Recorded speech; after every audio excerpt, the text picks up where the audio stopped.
Ay, masayang balita at mabuting balita ngayong araw pong ito ha.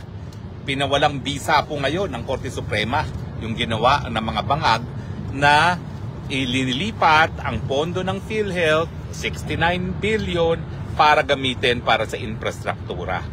Ay naku po, alam nyo naman po, tayo talagang nagsulong ng universal healthcare at talagang layunin natin ay talagang para lahat ng Pilipino ay hindi na mamamatay dahil lamang sa kahirapan. Alam nyo ba, dito nga sa aking karanasan dito sa Europa, no, dahil dito sa Europa ko natutunan yung universal healthcare na yan. Unang-una po sa Inglaterra nung ako'y nag-aral.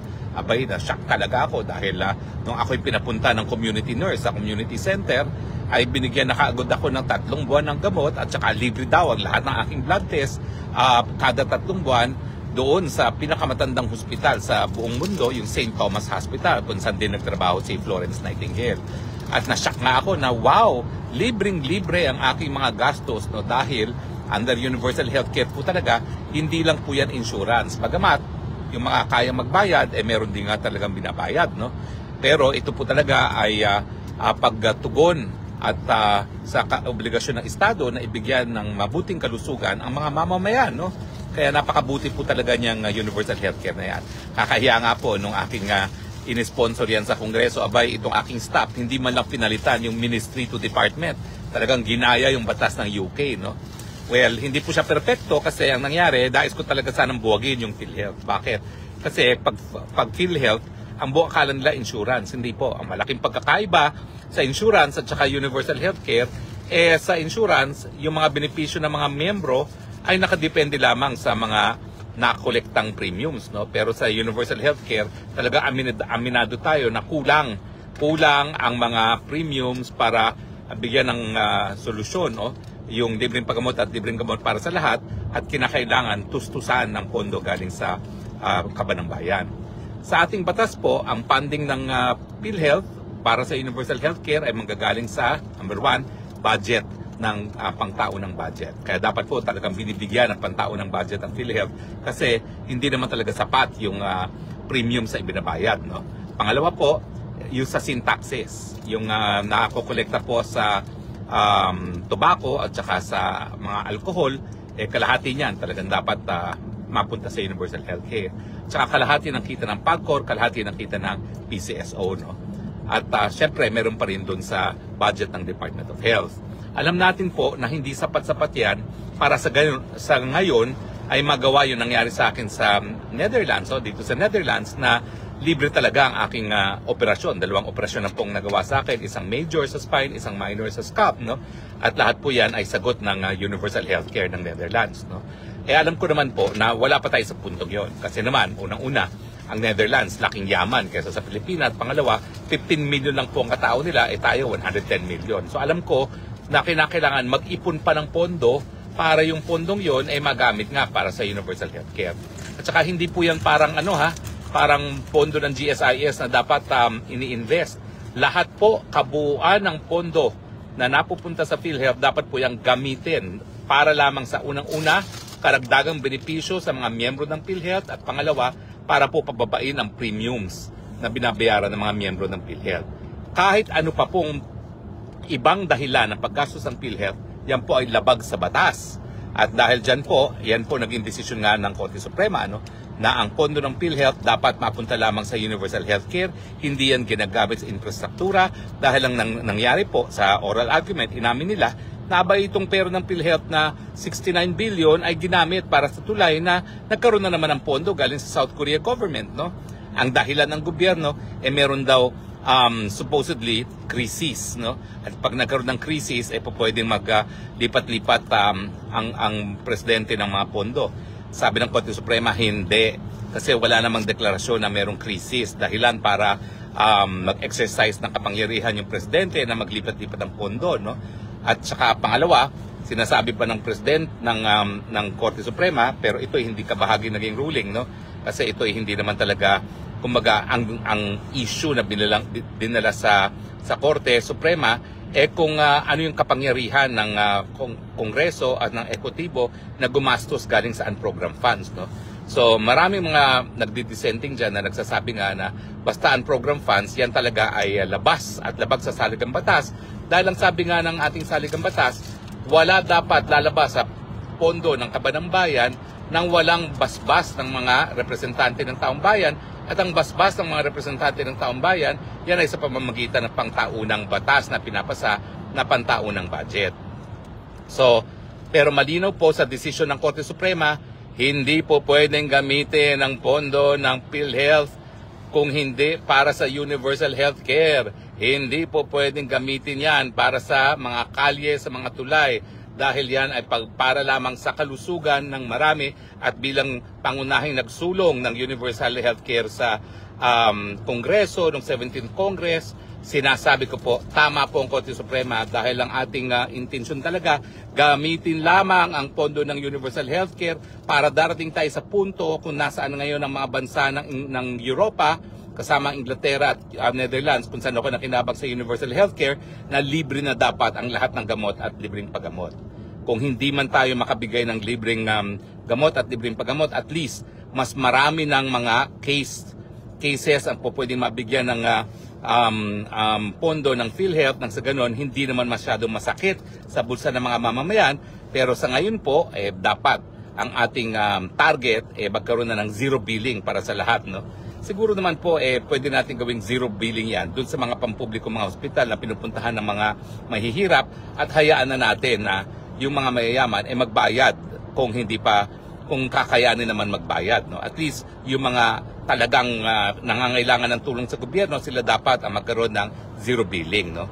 At sa tingin ko ngayon ay nagagawa na yan, no? Dahil sa batas ng universal healthcare at saka dun sa malasakit na batas naman ni Senator Bongo. So complementary po yan, no? Pero sa totoo lang, yung malasakit, yan naman po talaga ay fina-fast track lang. Fina-fast track niya yung objective na universal healthcare. Ang objective talaga ng universal healthcare, zero billing para sa lahat, no? Lalong-lalo na sa mga mahihirap. So bukod pa doon sa tagumpay na kinakailangan ibalik ang pera na dapat na ang sabi ng presidente mismo, Presidente Marcos Jr. ay ibangag according to the sister. Ang sabi ng Korte Suprema, dapat ibalik yan. Pero alam nyo pa, bukod doon sa deklarasyon ng Korte Suprema na mali ang nangyari, nagkaroon po tayo ngayon ng isang malinaw na basehan para i-impeach ang Marcos na sinasabi ni Amy Marcos na bangag. Pangalawa na po ito. Ang unang ground niya ay, siyempre, dahil siya ay bangag, sang-ayon sa kanyang kapatid, no? Siyempre po, yan ay impeachable dahil yan po ay betrayal of public trust. Siya po ang presidente, siya po nagpapatupad ng batas, pero dahil siya mismo ay lumalabag sa batas, dahil ang paggamit ng droga ay illegal, talaga pong impeachable ground yan. Pangalawa, ito na naman po, no? Yung sinabi ng Korte Suprema na ito'y illegal, itong paglipat ng pondo galing sa universal healthcare ng PhilHealth papunta sa ibang mga gastusin. Ang sabi ng Korte Suprema, illegal yan dahil hindi nga po pwede gastusin para sa ibang bagay ang pondo ng universal healthcare. Kaya naman po, pangalawang ground yan for impeachment ni Marcos Jr. Antayin na lang po natin kung sino talaga ang maghahain ng impeachment complaint at sana yung maghahain ng impeachment complaint, isama na itong desisyon nito dahil ito malinaw na malinaw. Korte Suprema na nagsabi, illegal yan. At sinabi naman ng dating presidente ng PhilHealth, Ledesma ata ang pangalan nun, na siya naman po ay naglipat lang nitong pondong ito dahil sa utos mismo ni Marcos Jr. Alam niyo, sa tingin ko, kung hindi siya bangag, alam niya na hindi niya magagawa ito Kasi ano ba naman yun? Miski hindi siya college graduate, malinaw sa batas, oh. The funds intended for universal health care shall only be for the purpose of increasing the benefits received by the members or reducing the premiums. O ano ba naman mahirap intindi doon? Miski naman ikaw ay high school graduate, dapat naintindihan mo at nag-graduate naman siya sa LaSalle Green Hills. So sa tingin ko naman, as a high school graduate, yung common meaning ng batas ay madali naman maintindihan at hindi dapat na naging dahilan para siya ay mag-utos sa isang illegal na bagay.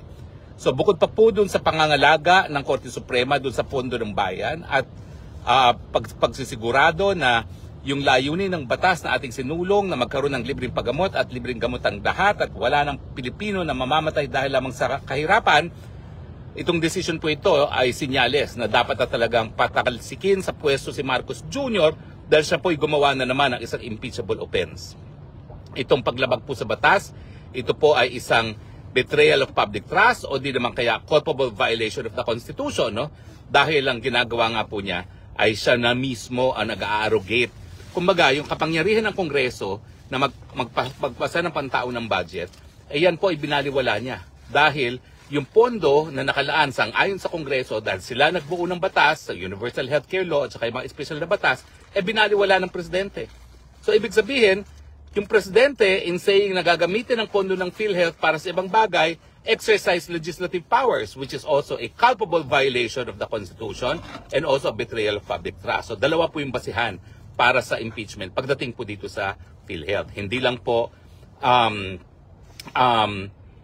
betrayal of public trust dahil siya ay lumabag sa batas, kasama na rin po dyan yung arrogation of legislative powers, which is culpable violation of the Constitution. So malinaw po sa desisyon nito, ha, wala na pong dahilan para manatili sa pwesto ang mga bangag. Ang mga bangag, gaya ng sinabi ng Manang Aimee ni Marcos Jr., ay dapat nagpapahinga na, nagpapagamot, nagpaparehab at nag-aalaga na lang ng matandang nanay. Alagaan ang sarili kasamang matandang nanay. Wala pong masama dyan sa sinabi ni Aimee Marcos at ako naman po inuulit ko lang. Dahil tayo naman ay mapagpatawad bilang isang lahi, ang mga Pilipino, no?